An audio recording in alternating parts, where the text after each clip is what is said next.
right, everybody, welcome again. Welcome again to the show, the Magicians Forum. These times. The Magicians Forum Live, and that's magiciansforum.com. You can check it out there and see what we're all about, and of course, experience all the magic you could possibly see, and hear, and feel. And I will tell you that cool thing is that the guest is always just going to be sitting there in the wings, and our wings are fully exposed.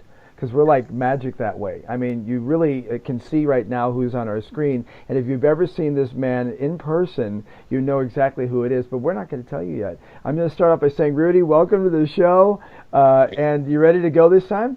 Yes, my friend, I'm ready to roll when you are. Let's go. Absolutely. Hey, if you want to get a hold of us again, you go to themagiciansforum.com. That's magiciansforum.com. And, of course, on Instagram, it is The Magicians Forum. On Instagram, mine, Honest Huckster, that's Honest Huckster, or honesthuckster.com. Look at the lower thirds. You'll see all this there. And, hey, later on in the show, of course, we've got Tony Clark doing his segment called Magic Doula, The Birth of Magic. And your act, which is awesome, very cool. And of course, I think we'll just go right into this, Rudy. How's your week, by the way?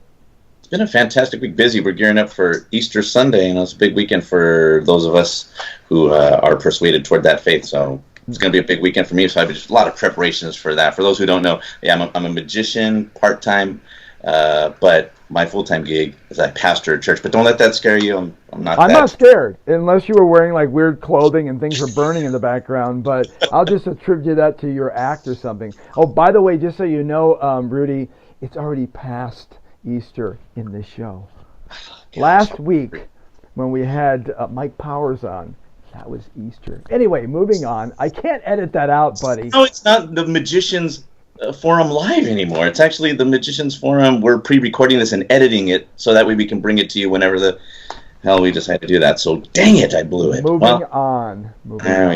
I met our guest that is on the middle of our screen, which is awesome about this whole system. Yeah, is that I think we're one of the only live, pre-recorded live shows in Magic, and what a great technology this is that we can do this split screen here and many split screens. And our guest, I have to tell you, equally a split personality. Met him at the Magic Apple, because when I was doing Magic Apple radio show, got a chance to sit in the practice room with Joel Ward. And Joel, very excited to have you on the show. Welcome. Thanks, man. I'm excited to be here. Hey, guys. Rudy, right? Will, how's it going? Do you have your deck? I do. Oh, you have Tomarisi. Oh, wow. See, I just have a bicycle, red bicycle car. Sorry. Yeah, Rudy has bicycle. Whoa. Yeah. I just wanted to flash them. They're not in order, by the way. Okay. But anyway, so regardless, today's show, every time we do the show, by the way, this is the second time. So you were officially the second guest on the show. Very excited. Yeah. And very excited because, we never know what to expect. It's a little bit like magic nowadays. You can jump online and see just about everything and anything, good and bad. And so with that being said, let's go backwards. I know you are doing a lot of shows around town in Los Angeles or in Hollywood or in the Southern California area. What's going on? Let's start with that first, and then we'll go into Magic. Well, cool. Well, yeah. So, yeah, I'm a full-time professional magician. I just did an amazing week at the Magic Castle and the Palace of Mystery. I was working with my friends Danny Cole and his wife Stacy. Yeah. My wife Allison was debuted in the show for the first time. Cool. So that was kind of fun. So we got to kind of work and kind of explore. She's an actor and she's a comedy person. So we were trying to explore like what our relationship is on stage, and we were just kind of having a week just trying to explore that. And then we also worked with my other pal from Scotland, Stuart MacLeod, who was part of the duo Barry and Stuart from the UK. And so the five of us had an amazing run in the Palace. We brought some illusions in from Vegas, and we did a trick called the Human Pea, where Stuart set up cups and balls and then said, we're going to do this on a big version. And it was just giant cups with my head as the pea green spoon cap. and it's just a super super fun whole cast trick where all of us made an appearance in it. Yeah, we had a blast. It was a fun week, just working with friends, and right now I'm just kind of cruising around Hollywood. Tonight I'm at this place called Black Rabbit Rose. I'm sure you guys have heard of it, in Hollywood. I'm working a festival this weekend in downtown Los Angeles, but yeah, just doing some local gigs. I have an Easter gig whenever that may be. Not sure if that's Sunday or next Sunday or a week behind that, but I'm doing a Sunday Easter gig. Christmas, what am I talking about? Same thing, right? No, different. Okay, sorry, we're talking about the past here. Yeah, so doing that, it's kind of fun. I do Easter magic at the Four Seasons in Westlake Village. Kind of do a lot of magic, close-up magic up there from time to time, and yeah, just kind of trying to work on new material, just trying to figure out what that next thing is. So well, it sounds. Also mentioned that you were on Penn and Teller's Fool Us, and while you might not have fooled them, you fooled me, man. I do my own version of the Bill to Orange, but I don't have any clue how you got the ring inside that tennis ball. So fantastic. You also made me laugh. There was a line where you're talking about how you're from the hood, because I am actually from the hood, and you said La Jolla, and that was funny. That's the hood, right? That's the hood, right? That's the hood. That's not the hood. Okay, all right. That was really funny, man. I enjoyed your routine. How difficult was it for you to get on Penn and Teller? Was it a difficult process to get on? I'm sure a lot of guys wish and dream that they could be on that show. What does it take to actually get on Penn and Teller? A lot of it was, the kind of casting was sort of like recommendations, like, hey, magicians who have been on the show, like, can you recommend other magicians? So. So we chatted back and forth, and they're like, hey, what about this, and what about this? And I sent them different ideas, and they turned down most of them. And we went back and forth, and I sent them the tennis ball, the season prior to the season I was on, and they said no. And finally, they came back the next year, and they're like, so what do you have? Do you have anything new? And I was like, no, but, what about the tennis ball trick again? And I kept, that was the one I wanted to do, and there was nothing else I really wanted to do on the show. And they were like, no, and so then they came back, and I kept pushing that, and then finally they was like, all right, let's do it. So did you do it thinking that you were going to actually fool Penn and Teller with it, or did you kind of know, well, it's not going to fool them, but the presentation was cool? Well, here's the inside scoop on it. I knew I wasn't going to fool them because, and I know probably because it's a game show. Penn and Teller are supposedly not supposed to have seen the trick prior to shooting. Oh, right. Well. But I worked with Penn, not Teller, but I worked with Penn Jillette on Joan Rivers' TV show a few months prior to taping this. And we shot at the Magic Castle, and Joan Rivers was doing a TV show with her daughter, Joan and Melissa, and it was like an show, and I did the tennis ball trick on the TV show. So Penn introduced me on the stage. He watched the trick. We talked about the trick after. So he had already seen it. He had already, we already talked about the workings of it and stuff. So I knew because of that I wasn't going to fool him.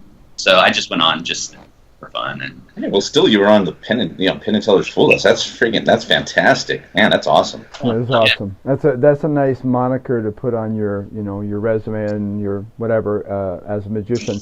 I really think you should work. Yeah. Here lies Joel. He was on Fool Us. Yes. I didn't mean your tombstone. I didn't say your tombstone. I think you should work on a trick, and I'm working on it. I'm going to give it to you, called Bill in Orange, but it's actually a guy named Bill that goes in the orange. Oh, inside the orange. That's fantastic. Yeah.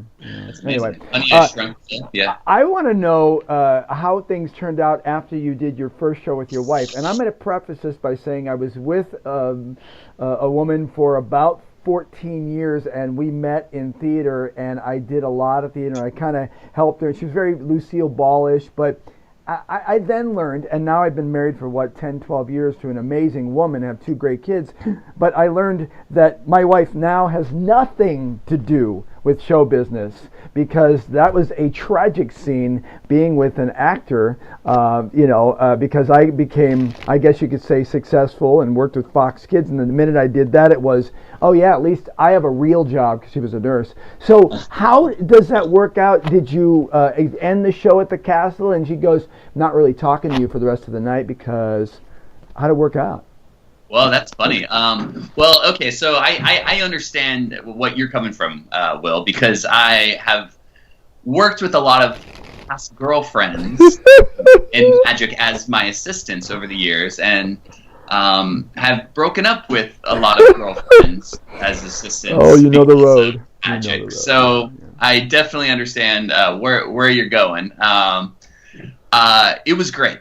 So Allison's my wife, and Yes. she's an actor. She's really good, really great actor. I've met her. She's a very Great, yeah, darling you've met woman. Yeah. So she never approached me. It was never I approached her. It wasn't like, hey, let's work together. Like, Yeah. You want to be my assistant. It was never like that. It was more of a sort of organic in a sense where, we're just kind of collaborating, and, she makes me laugh, I make her laugh, and we're like, oh, that'd be really fun if you kind of were in this scene or, this bit. Sure. And so it was kind of more of an organic process of just kind of, working together. And, we had the best time. It was great. Oh, we very didn't cool. fight.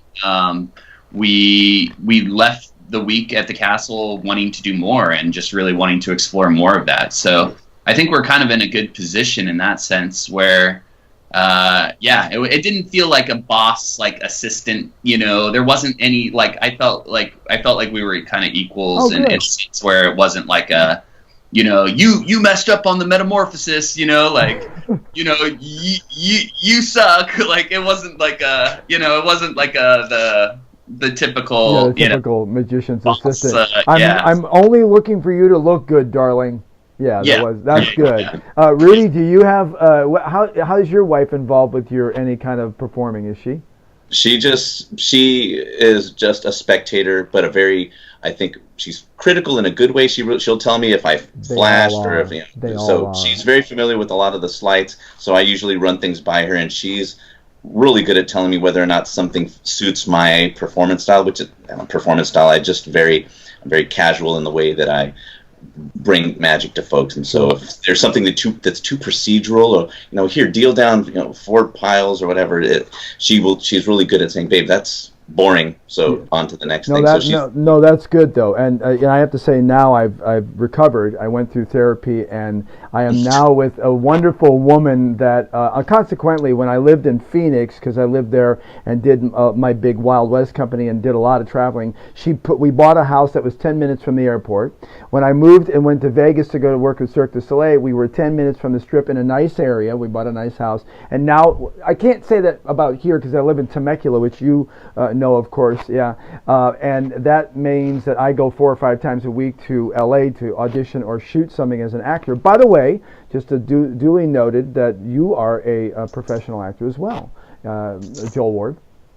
I am. Yeah. Am I? You went on auditions, didn't you?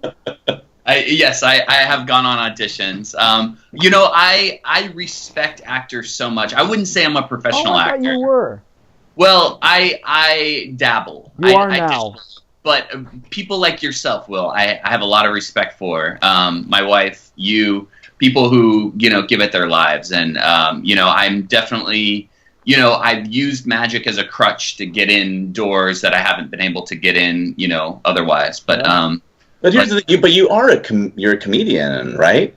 Oh, I like to use comedy. You're an actor, damn it. You're an actor, so stop it. You're an actor, you're a comedian. Here's the thing. Here's the question. A lot of us magicians, I notice a lot of guys, they're multi-talented, and gals too. Whether like Mike Powers we had on our last show, and he's a musician and a talented one. And I also dabble in music. So, but what if you can only either do comedy or magic? I mean, which one is what is your passion? If you could only choose one, what would you do? Well, I mean, if it really came down to just one thing, which I don't think it'll ever come down to, and I don't think that will ever happen, but it would be magic. I mean, magic is my passion. It's always been my passion. I've been a magician since I was 6. I started with sleight of hand magic. That's it. I mean, I will be a magician until I drop. And hopefully still be a magician when I'm dropped. Yeah. What are you now, like 20 or 21 or something? Oh, yeah, just turned 21, Finally can drink. Yeah, finally. Awesome. Oh my gosh, it's been crazy all these years. Hey, Yeah. listen, everybody, we're talking to Joel Ward. Of course, you can go to joelward.com. I'm going to put my glasses back on, joelward.com. And, of course, on his Instagram, it is... Joel Ward. Yeah, it's a trick question. Yeah, Joel Ward, and you can go on his site, and it's really quite an amazing site. It's really cool. There is a great picture I think I saw recently with the woman with the cord, either some sort of like silk or something, and she's balancing with you. Is that your wife in the picture? There's a picture. There's a picture on your website, I think it is, that I saw with. Is my tie attached to a dress? Yes. Yes, that is not my wife. Okay. Sorry. No, don't tell her. No, that is my assistant, Ashley, who I've worked with years. She's Ashley Watkins. She's an amazing magician's assistant, and she's also a dancer and a wonderful actress herself. But I actually just officiated her wedding in Los Angeles. You're a pastor too? Well, for the day, according to the internet. What do you mean, a correspondence course? What are you talking about? Yes. Is there's a thing called Universal Life Church Ministries, where you can pay $30 and get a parking pass and a certificate that says you're a minister. Oh, you are proving my point that YouTube has gotten out of control, my friend. Awesome. Wow. Hey, wait, I'm going to stop us. We're going to take a small break. We're talking to Joel Ward, and I'm Will Roberts, and my host, Rudy Tinoco. That's right. I like that move you did on that. I was expecting you to produce a silk. We're going to go take a break. You are live here, live here on the Magicians Forum. Go to the website, magiciansforum.com. It is Magicians Forum Live. You'll see a button on there. You can check it out. Later on, we will have information about Joel Ward and all the other guests that we've had on, too.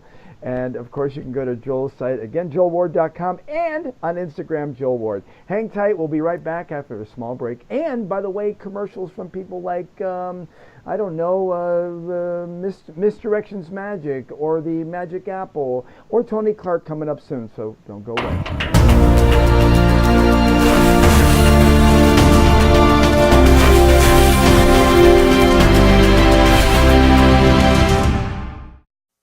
It's Joe, Misdirections Magic Shop, and it's time for Classics of Magic Must Have. Hey, check this out. Hey, wait, there's something right there. Oh, let me get. Oh, there's another one right there. Oh, another one, and another one. I can get it from my elbow. I can get it from someone's ear. Money, it looks like there. Oh, there's another one, and another one. Oh, wait, one more. Oh, and one last one. And you know what happens? That's pretty good. But you know what? What's really good is it's only one thing. That's called Miser's Miracle. That's from Bob Solari. This is Classics of Magic.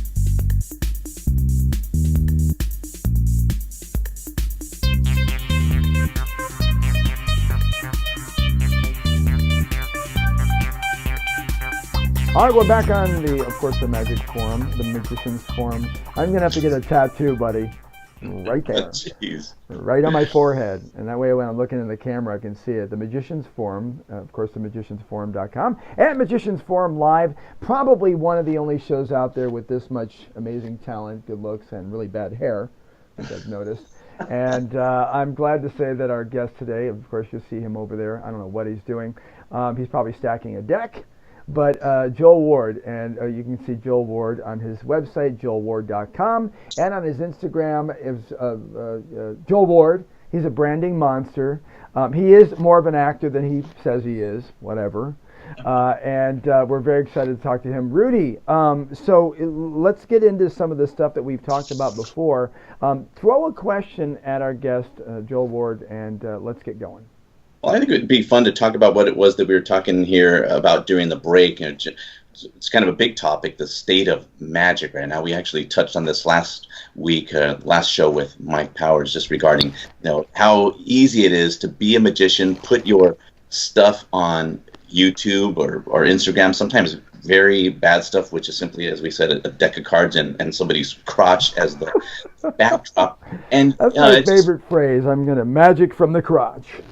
But what's fascinating to me is how popular, even as bad as the magic might be, how popular some of those YouTube channels are. I mean, they have hundreds of thousands, if not 1.5 million views, which I just wonder how that must affect you, Joel, as a real world performer. You're out there doing shows. How does that affect you as a performer? Wait, before you answer that, I just want to say my favorite part of the new magic that's shot a lot of times on the street is the fact that every time the audience sees the reveal, there is a lot of swearing. Oh, what the? Right. And I'm like, wow, that's a part that I don't think anybody like Thurston would have dug. But anyway. Right. Yeah, that's interesting. Wow.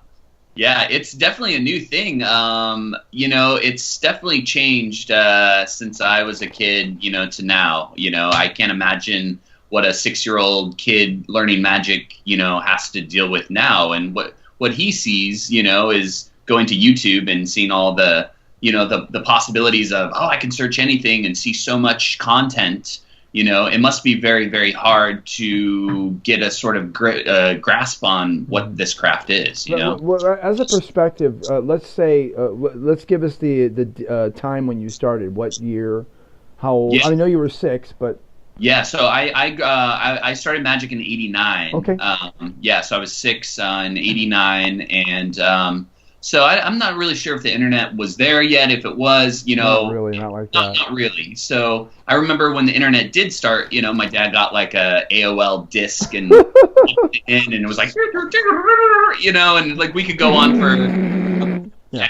I'm trying to watch porn. The first time I ever watched, internet porn was with a 14.4 Cardinal modem. Man, and you're just watching Alyssa Milano. I'm going to be honest with you. I'm going to be honest with you, buddy. I would never think that a person being a pastor would ever say that. But you heard it here on the Magicians Forum radio. Well, that was. But I think here's one of the things that I guess what I was getting at is what's performed on YouTube or whatever it may be. They do stuff that there's in this controlled environment where they're doing seemingly impossible things, which I think for those of us who are out there performing in the real world, they're like, hey, can you? I don't know what the hell. Just imagine one of the most impossible things you've seen on there. Hey, can you stick your finger right through this card, right now? Here, take this card and do that. Well, that's done by some guy. You can't really. That's a good point. Because people, just going on that is like they're like, oh, can you? Yeah, exactly. Can you do this? I saw this on a tennis ball. No, I can't freaking do that. Right. Right. Yeah, I remember strolling back in because I started in 80 whatever, and I remember doing something, and people would commonly say, and this when you stroll, they go, oh, I saw a guy do something like that, he did this. Nowadays, you're right, I think that's an interesting point, Rudy, is that people are so used to seeing like a shim lim or whatever, I don't know how to pronounce it. Oh, yeah. That they're going, wow, can you take a dinosaur out of your nose? And we're like, I need a little black art. But the point is that it does raise it to a different level in regards to that. But I also heard the statistic that a lot of times in magic now, the younger generation doesn't want this to be seen. They don't care about this.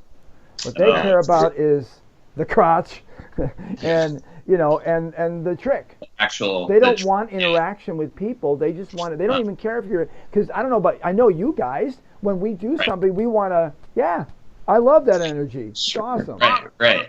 Well, I think it's a different, mentality of the moneymaker, right? It's the face, the performance, the personality behind the magician, the actor, right?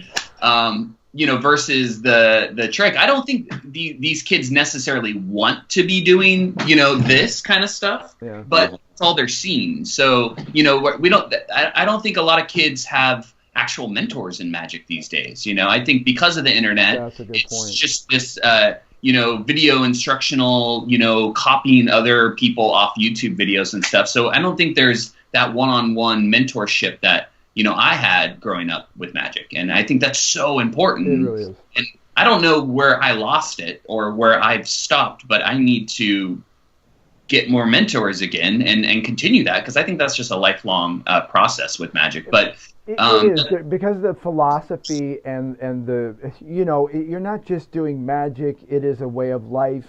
It is, it's something that I just got excited when you think about. I think about the past of magic, the history, and you think about just grabbing a deck. Or I had a really old trick here yesterday, and you just think about all that. It's just so much behind it. Don't tell the secret, blah, blah, blah, all that different stuff. You're right. The mentoring gives you something that you can look forward to, and I think nowadays, that I think the younger generation, I hate to say this, I feel like an old man saying this, but they're looking at the Blaines and the Chris Angels, and they're really trying to be more like them in their attitudes than they are trying to be them in anything mystical or amazing. You know what I mean? And that's where the discipline comes, maybe.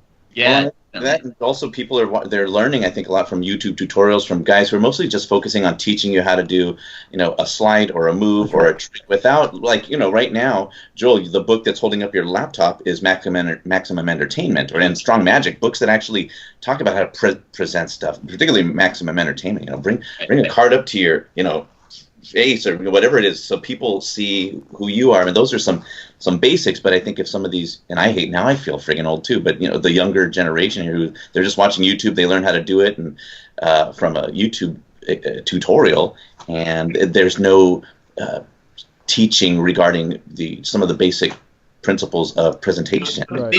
Maybe that's our responsibility now as this generation. Maybe it's our responsibility to now teach these kids, because the internet has changed the craft. It's not going back. It's only going to continue to go forward this way. So maybe it's our responsibility now to be aware of this and know, okay, now we have to mentor these young magicians. And right. And one thing I did notice, because I was doing a back palm and to someone, and it was a guy who said he was a magician. Sorry about that. And he said he was a magician, and then I did the front palm. I did the change, and the guy goes, "That's awesome. Is that something new that you created?" I'm like, "I'm sorry? How long have you been doing magic?" "Oh, about 4 years." Wow. The basic stuff, the sleights, the classics, the things that we know, the Nelson T, the Downs, all these different things, a lot of it is kind of going by the wayside. Now, I will say that I will give amazing credit when we get into the cardistry, and I made this joke yesterday, that how many ways can you change a card now?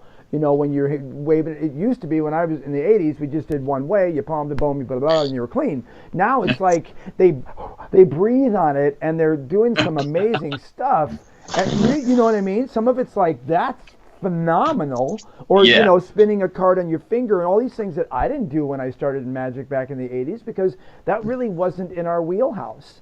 But now there is some amazing stuff that you look at and you just go, it's brought it to another level. It's just that there isn't any real connection to take you on a journey. And Tony Clark talked about this, and I'm sure he will today in Magic Doula, that it's, you do a trick 100 times to yourself, practicing, and that way you get all the bells and whistles in order, and you're not going, oh, there comes the sleight.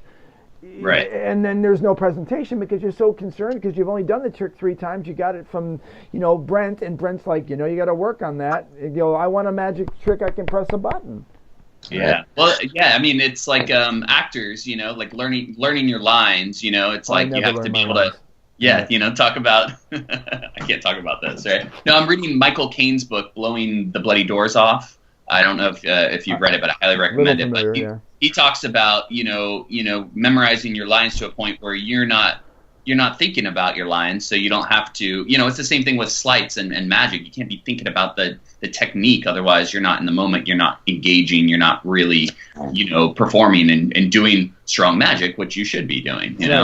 Well, it's interesting you say it as an actor. I have this pet peeve about what's called cold reading, is that they go, here's a script, and come on in, and we're going to do it. I'm like, is this so you can see if I can read a bedtime story to your kid well? Because I don't have this memorized. You're aware of that, right? Oh, well, we need to see how professional you are. I'm really, really good, but I'm much better when I know the lines. The point is the same thing with magic, is that there is a certain element of people nowadays that they just want to get it and do it, and they believe that just because they went through the motions, like you see a lot of, we've talked about this, you see a lot of bad YouTube videos or even Instagram videos where it's just like, you basically just totally exposed the trick, because one, there's no presentation, and number two, that was just sloppy slight. And, and it's like, you're right. Maybe this is a movement. There must be a hashtag attached to this that we can put out there with T-shirts and bumper stickers saying we're going to kill you in your home if you ruin that trick that's been around for 1,000 years. Is that bad? Hashtag hey, we're going to wreck your life. If that's the movement you want to do, are you behind me? Are you behind me? Yes. This is such a fascinating conversation. I know we're kind of running out of time here, but I want to make sure that we remind folks that the conversation can continue. That's right. So this is a Magicians Forum Live. You can go to themagiciansforum.com, and you'll see a category there at the forum where it's called The Show, and you can go in there and just continue this conversation over there and share your thoughts about the state of magic. And so that's one of the benefits of this particular show. So anyhow, absolutely. I don't know if we have time, but I would love to quickly, Please. So I don't let the frustration of the YouTube generation frustrate me, because what I love most about magic is performing live, and it's not about trying to be on the camera and doing magic on the camera, but it's those live performances where I'm like doing close-up magic at a cocktail party, and it's like that experience. But what has bothered me as a live performer is the shift in the audience as our information age, people are so, their attention spans are so short because their information is, you have to grab them within seconds, and tricks have to be 10 seconds, 15 seconds. Otherwise, they're done. Like, they're moving on. Right. And that has changed over the years, and that has really affected my performances and how I deal with audience members and material choices and just everything. And I don't know, if you guys have dealt with that too, but as a keynote speaker, I was saying this on the last show, I do a thing called Simple Sense, which is simplifying your life, and I coined a phrase called hook on iPhonics. And it basically is that, I told you I do this thing with the audience where I have them text me, and they basically have to put their phones down for the rest of the speech. And, it's like watching a Alcoholics Anonymous meeting. They're like, I don't want one drink. I gotta look at my phone, and they're freaking out and so on. The point is, you're right. Is that the audience has changed, but as Tony talked about on the last show, and I totally agree, is that, and I bet you will too, Joel and Rudy, is engaging with people. Now, I would rather do a 2-card money packet trick and spend a little time looking and having them, or sponge balls, and having the interactivity than doing 15 different weird sleights and going. But the problem is that when you're strolling, and it's and everybody's there to drink and network, and nowadays everybody's doing this. It's a difficult ball game to try to bob and weave through. Mm-hmm. Yeah, with somebody as great as Tony Clark, he's incredibly talented, but he says even him with folks with the attention span, I think he said it was something like 8 seconds is scientifically what it is. Yeah, no, it is. In the middle of his performance, like, it's freaking Tony Clark. Yeah. Just so you're clear, or we're clear, this show that was an hour show, we lost the iGen probably 10 seconds into the show. Oh, a bunch of guys talking about magic, cool. But that's why I'm doing it in a G-string. You don't see that, but I am. And I do my magic in a G-string, because that's full disclosure, folks. Yeah, I think that show's already been coined. It's the Naked Magicians in Las Vegas. So. Oh, that is. Oh, yeah. You've got competition, Will. Yeah. Yes. Thunder Down Under. That is bad. Right. All right. But wow. yeah, Awesome. It's frustrating, and I definitely have to adapt, with it. But what really bothers me is when people take out their phones and they don't want to experience the moment, and they're like, "Oh, can I video this? Can I put this on my Snapchat?" Yeah. And it's like, okay, but that's 10 seconds, and this trick is going to be I'm going to need your attention in the moment, and now you're not even watching, and now you've just destroyed everything. That's it. And the rhythm. so it's just, like, so frustrating, because you're like, all right, well, this is pointless for me. You're wasting my time. I'm wasting your time. What are we doing here? Like, it's just, it drives me bonkers. You have to have you probably have to really have a quick bailout, like you're doing Ambitious Aces, and go, yeah, okay, and there it is, thanks, bye-bye. I got to move on to someone who actually appreciate this. But I did tell Tony yesterday, which I agree, or the last show we did, that we should all create a broken and not restored cell phone. May I borrow your phone, please? Oh, sorry about that. You have insurance, right? We were talking about it because I have one of those fake ones that you got from the Magic Apple, all those little Androids, and I do a thing with whips, and I do a cut and restored, and I actually have someone go, let's videotape this, and then I drop it and I kick it across the stage, and it's like people would rather hear they're terminally ill than for you to kick their phones or even drop their phones. They're like freaking out.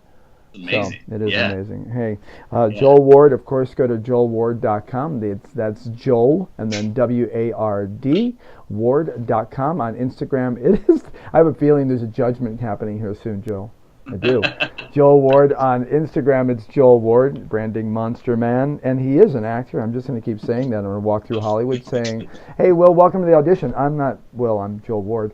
Anyway, I'll get you a reputation, buddy. Anyway, so really appreciate you coming on the show. Rudy, what do you want to say to him?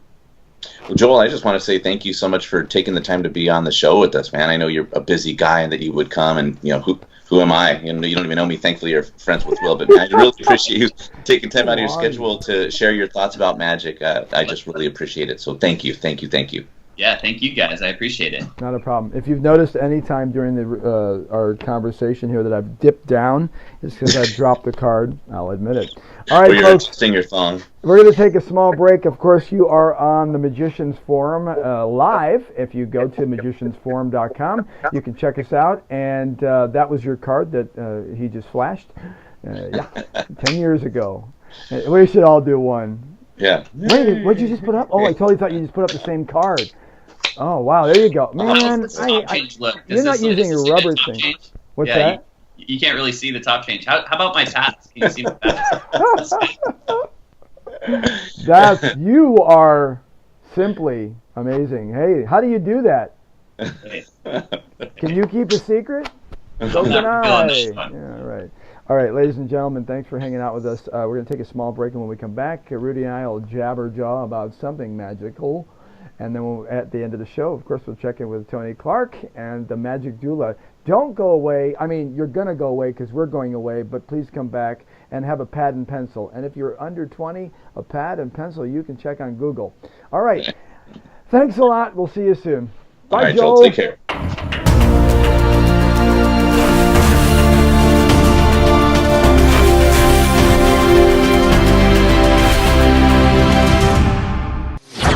Another little lie detector test from Harry Lorraine. I'm going to ask you to take, I'll shuffle these up, take any one of these cards that you see and take it all the way out, okay, and show the camera, but don't show me. Got it?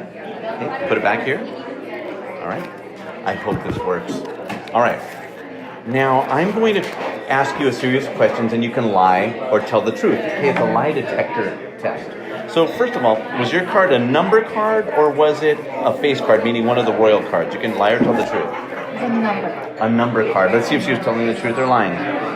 She's telling the truth. It was a number card. All right. Well, how about this? What color was your card? Was it black or red? This will tell me if you're lying or telling the truth. Black or red? She can't tell a lie. It really is a black card.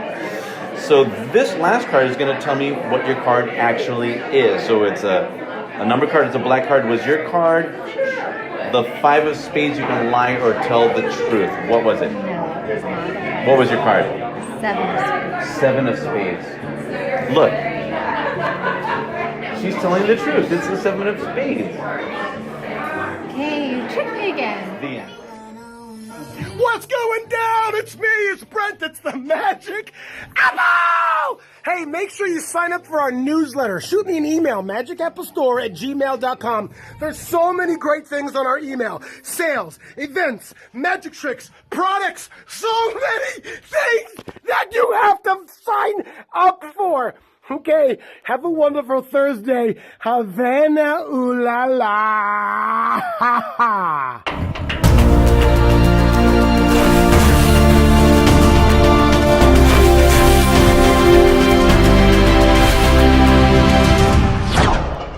All right, hey, welcome back to the show. And Rudy, great show. Joel, love Joel. What a great performer, and his energy is just like unbelievable. I wish I had that kind of energy. Absolutely. Well, I think it's called Red Bull. No, I'm kidding. No, Joel, we're kidding, if you can hear us. Hey, one thing I want to say, we're coming up now. Of course, you can't hide this person. He's not in the wings. Our wings are fully disclosed here. Tony Clark and, of course, the Magic Doula. Tony, what's happening, brother? Good morning, good afternoon, wherever you are. Wherever you are. Well, Oregon and Southern California, just like you. I got to show you something, Tony, that I bet you anything that you and your son have reviewed this, but I got this from my daughter for Christmas, and she has not touched it. My wife goes, get her a magic set. I'm like, yeah. So I went into the Magic Apple, and I got it because it was the one I got to get her this one.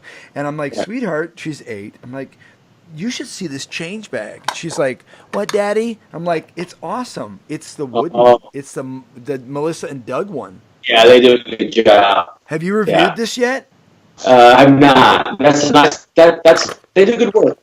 Melissa and Doug's sets are really good. Can I show you guys something? This is the best nest of boxes I've ever seen in my entire life. I would probably scrape this off and sand it out, but this is an awesome nest of boxes. Wow, it looks cute. Tony, your son a magician? Is he following the footsteps of his pops? Good question. No, he started and then he's doing basketball now in Boy Scouts, so it's okay. Yeah, I tried teaching my son. Teaching my son a few tricks. He knows how to do some stuff, but man, none of my kids took an interest. Now I have grandkids. I'm hoping that maybe they'll catch the bug. But I think my boy. I think my 5-year-old boy. He's like Rain Man, and he's adorable. He's really good looking, and he's a mini me. Not saying anything, but I will tell you, I think he's going to be the magician of the family because he's like. He takes stuff and he does really weird things with it. I'm like, that's cool. Don't get it, but that's really cool. I have a feeling he's going to be the guy. So I'm okay with that.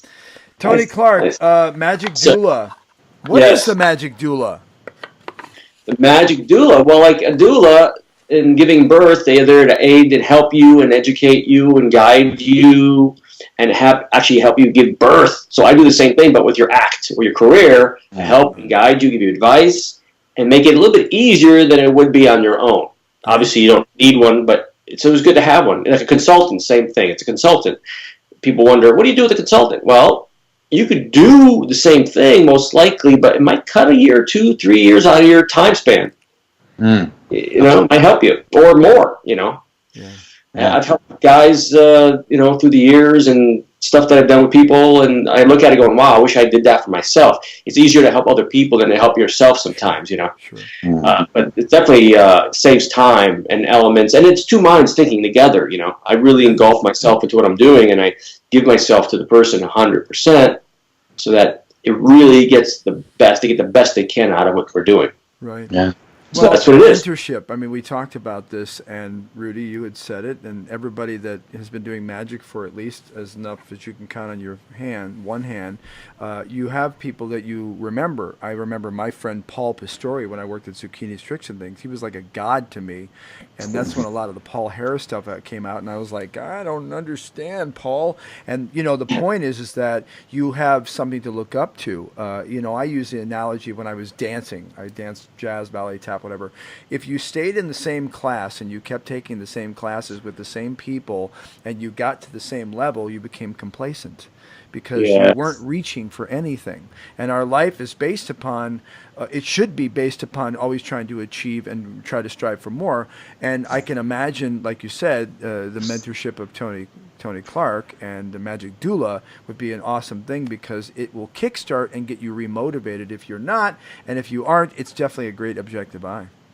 Yeah, and I have a kind of a maybe this is a selfish question because we have Tony here and I can take advantage of his wisdom. Yeah, you can't. Wait, there's a coin slot on the side of the computer. Coin slot, please deposit. But and Tony's going to be talking about some really fantastic stuff here, and how to engage your audience and how to keep their interest for more. How it is. People lose interest nowadays. That we live in. So he's going to help us learn how to do that. But just a question, Tony. I'm putting two effects together. One is a Harry Lorraine effect, and another one by Pitt Hartley. And I'm putting them together, and I've been working on them for quite a while. The routining of it, but with the doula, I think it's an interesting title that you've given this. A doula, they have to check a woman's cervix to measure to make sure that she's ready to give birth. How do you measure when Wow. What's the equivalent of a woman's cervix here in the Magic Room? That's really stupid. I'm marred for life, first of all, Rudy. Well, I think the key is that when it comes together, it's almost effortless at that point. If you're fighting something and it's not clicking, you can feel it. There's an energy to that routine. It's not happening. But when it's rolling and flowing, and you guys are like, it bounces, and you can kind of feel the rhythm of it. It's about rhythm. Everything's about rhythm. Yes, it is. So it's moving and flowing. They're ready. It's getting ready. And you can see the confidence in the person. I really customize. Like, I look at you, or I can never treat everybody the same. It's impossible. So if I'm working with you, if I'm working with somebody else, it's a completely different way that I go about doing it. Right. And we do actors on shows, same thing. They're very different. The way you talk to them, the way you can pull it out of them. Some guys want to be like, like a coach. Some guys want to be a little more like, hey, let's do this, buddy. Right. There's different ways to help people, but I customize that, and I watch their mannerisms and their physicality, of how it's coming. I can tell if they're feeling comfortable with what they're doing.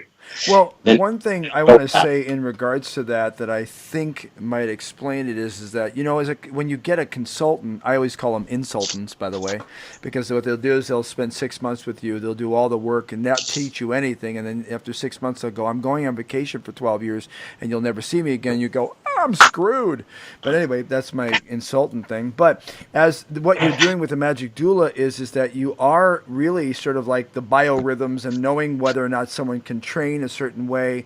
You're also saying what are your strengths and weaknesses, and knowing that, and because quite honestly, this really isn't a commercial for you, but it's hard not to, because you've done this for so long and on so many different levels that you can look at. And I'll be honest with you, I've already approached Tony to do work on my act because I do so many different things, and trying to bring those in and having the idea of not just having a consultant going, well, you could do this trick and you could do this pattern. See you later. Please send me my money. I mean, that's cool, but you do need that perfect analogy, hand-holding when you're pushing and you're trying to figure out what direction and whether or not you need the drugs. Drugs won't come into play with this, but... No drugs, unfortunately. If I use drugs... These days, if I had drugs, I'd have a huge business, bigger... Yes, you would. Magic Doula with pot. Sorry. Exactly. But it is about pushing. That's the key, too, is like, I have to know if I can't push you beyond your normal, then I'm not useful. Yeah. You can't end where you started. So I have to be able to push it further and further and further as much as possible. And then that's where I gauge how to do that. Right. That's the trick. Some guys could just fold on being pushed. So there's different ways to push. Yeah. I'll just have you know that when you do start working with me, that I take nothing less than bamboo across my back. So, okay. Yeah. Keep working together. Yeah. Good. I have whips and knives, and you can. We always get back to my whips. I don't know why. Well, I admire that because I can't do it. I love stuff I can't do. Yeah, I understand that one. Okay, so basically this, what we're talking about, the 15 seconds and doing that stuff, this is a chapter of the book. The book, please. Do you have the book in front of you? Yes, it is. This is the, there it is. And we haven't picked our winner yet, Rudy. We need to get with that. Oh, yeah, Insider Secrets. Master Craft Show, Business of Magic. So. And so can we talk about the 15 seconds? And yes, this comes from my experience, but also working at the Groundlings many, many years ago. And I wish I took Groundlings lessons, comedy, improv, even earlier in my career. And I recommend it to everybody because they teach you that new information has to continuously keep coming out, or else the audience, especially now, as we talked about, will be like, will go away to sleep or just get bored. So you need to add new information. So what is new information? It doesn't have to be that complicated, New information is simply moving to the other side of the stage. Oh, okay. And in other words, just don't be standing there lecturing. You know how it is when you're in church and you're a kid in church, you're like, oh, get me out of here. You know that, Rudy. So you can do anything you want. You add just little things. You could add a piece of costuming to you. You could bring out a little. Look, I got a little Lego guy. Check it out. See, now I'm gonna make the Lego guy disappear. Wait, he's back. How are you? Good. All right. See, just to see the glasses, I saw you perk up right there. Yeah. I saw you perk up. You put the glasses on.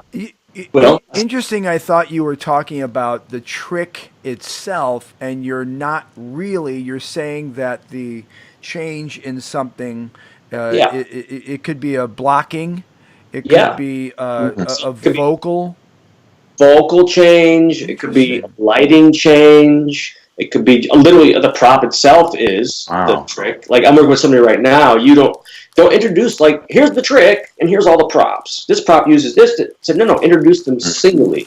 I remember a lecture I saw as a kid one time. This guy had this prop and it was hidden underneath a cloth, and he kept looking at it the whole lecture. He kept looking at it. He'd go to it, he'd adjust the cloth. He'd go to it, adjust the cloth. And we're going, what the hell is under? And he wouldn't, but he'd go over to it. And this is a long time ago. This is probably, 40 years ago when I was really young at IBM. Derek Hilton, English magician, really nice guy. And he'd look and he'd leave it alone. At the end, he goes, oh, you're probably wondering what's in there. Nothing, just something that keeps your attention. And he pulled away the cloth, and it was a coffee can. That's all it was. Wow. But it was stacked on something that'll look like.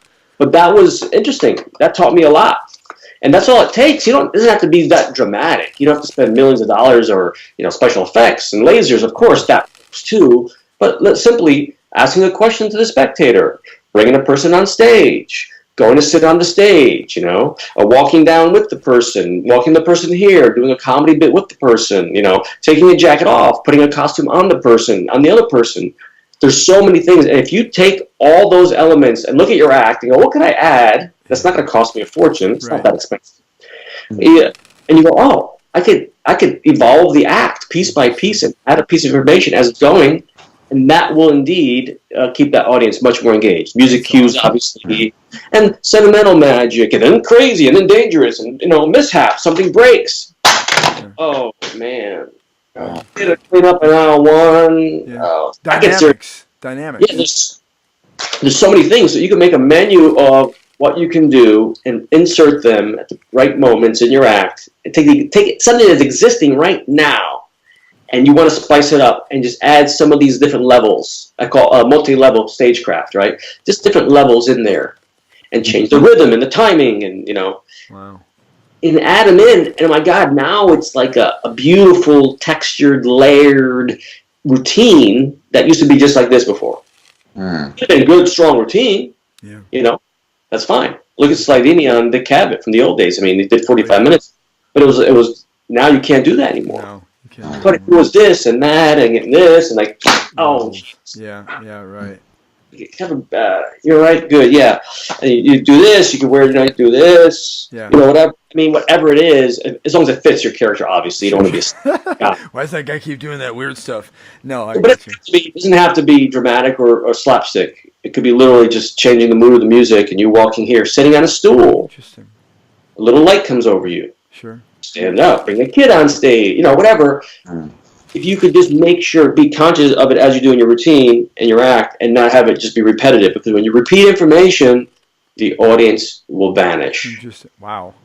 Yeah. Not what you want from your act. No. That's vanishing. No, you don't want the audience to vanish at all. Yeah. Interesting. There's a story about Barbra Streisand when she auditioned for Funny Girl, and she went into the theater in New York, and they had a stool, and they said, "Yeah, come on in. Why don't you get up there, and you're going to sing whatever you want." So she gets up there and she starts singing, and before she sings, she's chewing gum, and they're like, "Could you do us a favor and get rid of the gum?" And she goes, "Oh, I'm sorry." And she puts it underneath the bar stool, and she starts singing and doing her thing, and they're like, wow, she's amazing. Well, the moral of the story is she left, and they went, what? That's disgusting. And they went up, and there was no gum. Wow. Oh, she never took it out. And they went, we'll never forget her again. Dang. There's That's no good. gum. Yeah.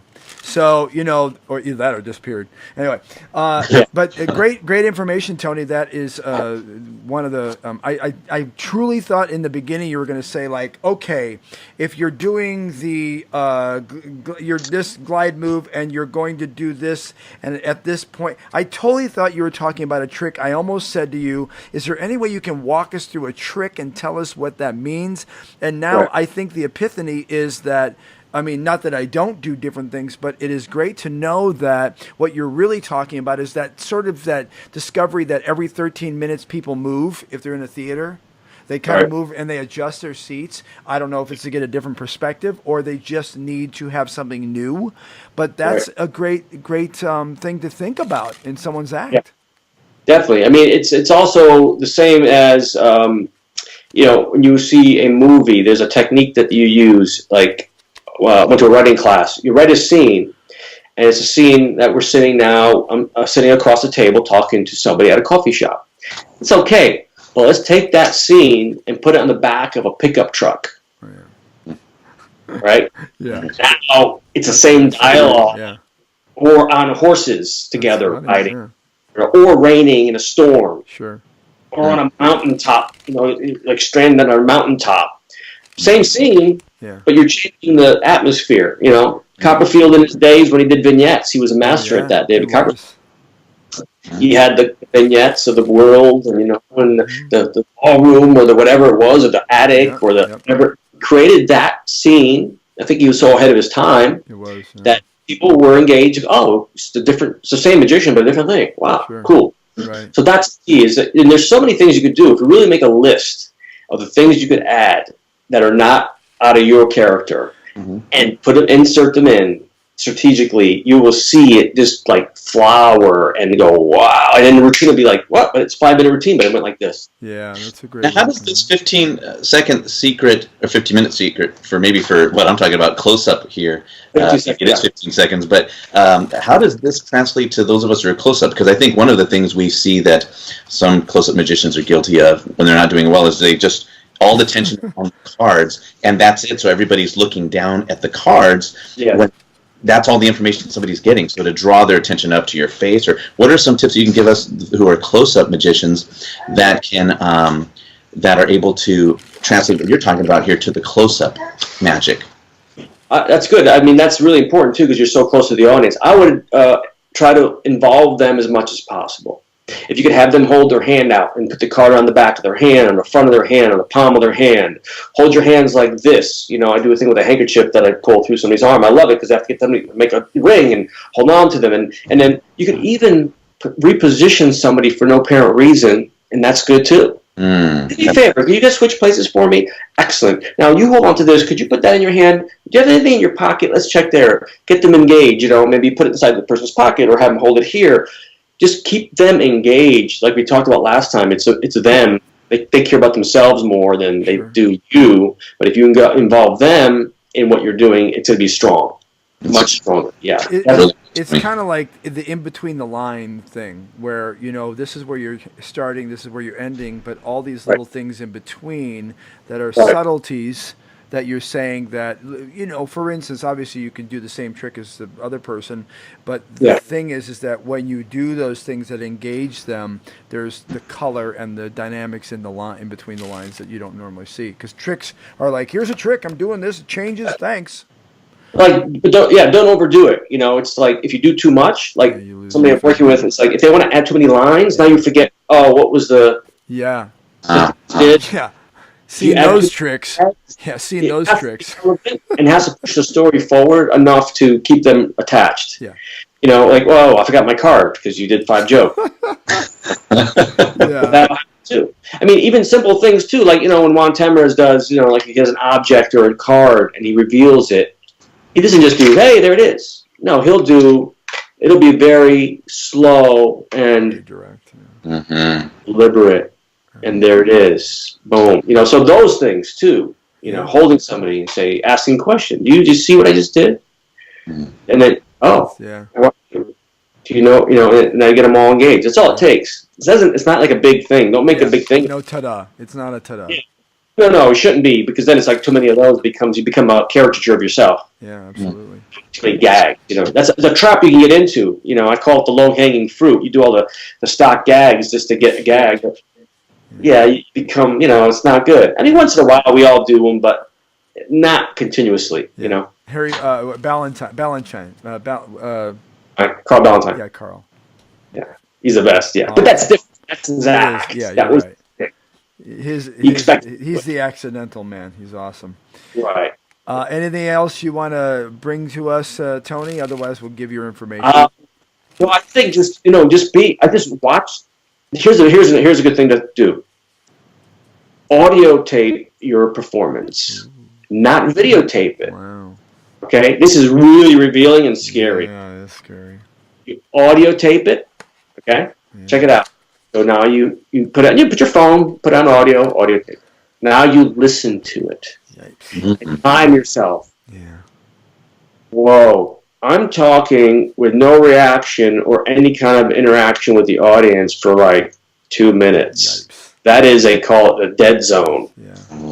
Yeah, it's so apparent when you're hearing it, and you're going, whoa, there's nothing. The audience didn't respond in 2 minutes. Yeah. There was no interaction with response or a question and answer or any kind of asking the audience to be involved for 2 minutes. And you time it. So that's really revealing. So if you want to see that, you could do that.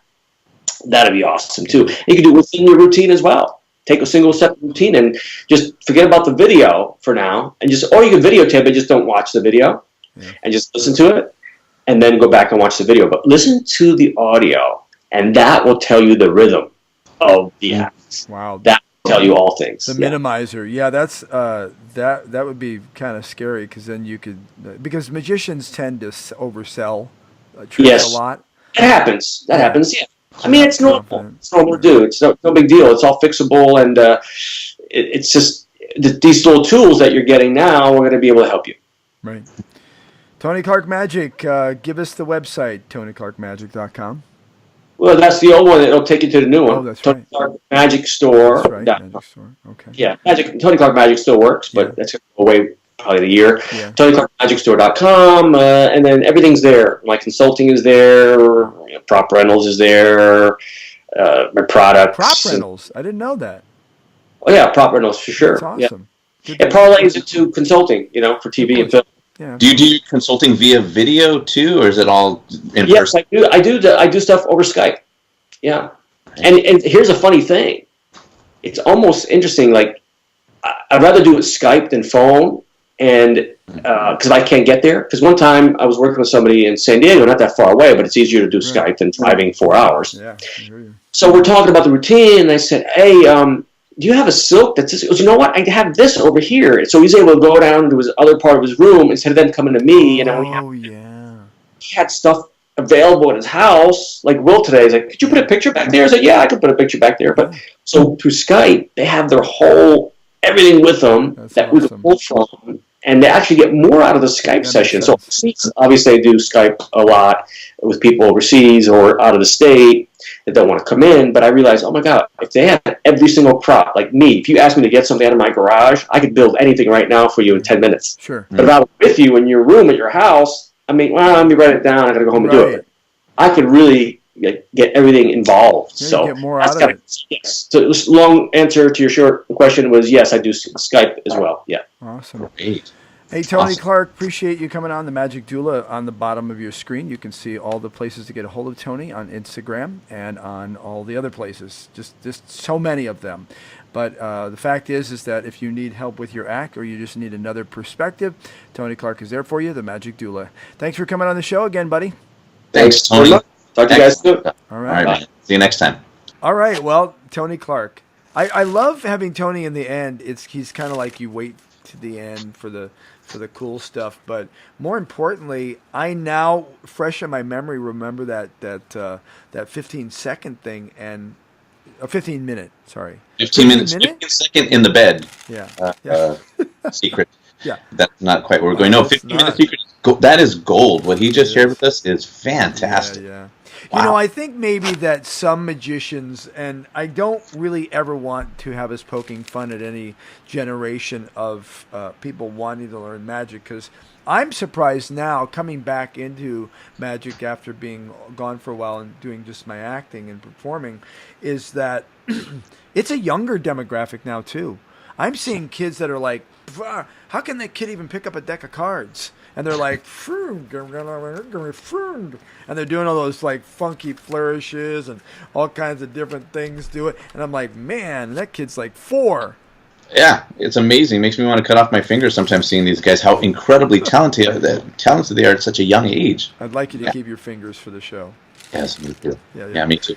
So hey, during one of the breaks, you featured a trick as a preview of the Halo project, which is Halo is short for Harry Lorraine. For those of you who maybe aren't familiar with his work, shame on you. But I have a series of videos that Harry has allowed me to do of magic tricks from all of his many books, and so those are volume 1 and 2 on Murphy's or Penguin. Well, there's a 3rd volume coming out here shortly, and we have previewed an effect that I'm going to give you the method. Free. If you go to themagiciansforum.com, yes, really, for free. You get a preview of, here you saw the performance, you'll get to see how to do it. It's a fantastic trick from Jaw Droppers Volume 2. It's called Calculator. It's as you saw, it's just it's a lie detector test. Yeah, and it's a fast one too. It's a quickie. It's super fast. You can do it in a minute and a half, but add some presentation and you have something really good, and you can learn it for free. Again, go to themagiciansforum.com and then keep your eye out for Halo Project Volume 3. It should be out in just a couple of weeks. That's awesome. I hope you enjoyed our vlog this week. And that was for Rudy. Yeah. So great response, by the way. The show is getting a great response, and I hope they love this one as much as they loved the last one. Yes, me too. Yeah, and again, if you guys have some comments on how we can make it better, which some of you actually did that, and we're going to take that into consideration. Of course, we want this to be excellent and of great value to you, and it seems from the feedback we've got that you've found it to be valuable and entertaining, and so we are going to continue to pursue excellence with this. So thanks, Will. You're fantastic co-host. I appreciate it. Oh, come on now. And quite strikingly good looking. More.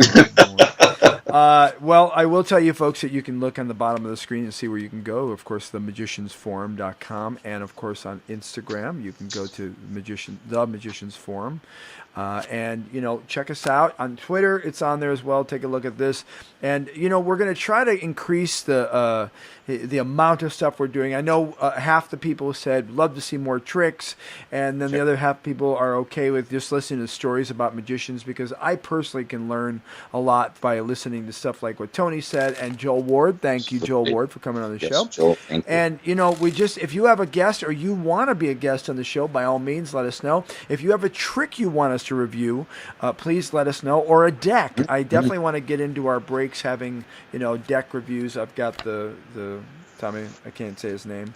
Tamarisa? Yeah, deck. Awesome. And whatever. We want to make sure that people are seeing the good stuff out there, and the good stuff has to do with the fact that we are all a great community and love fooling people, so let's keep that up. Okay, Rudy? All right, my friend. I appreciate it. And thanks to all who are watching and tuning in. We'll see you next time. We'll see you next time. Hang tight, and we'll be back next week. See ya.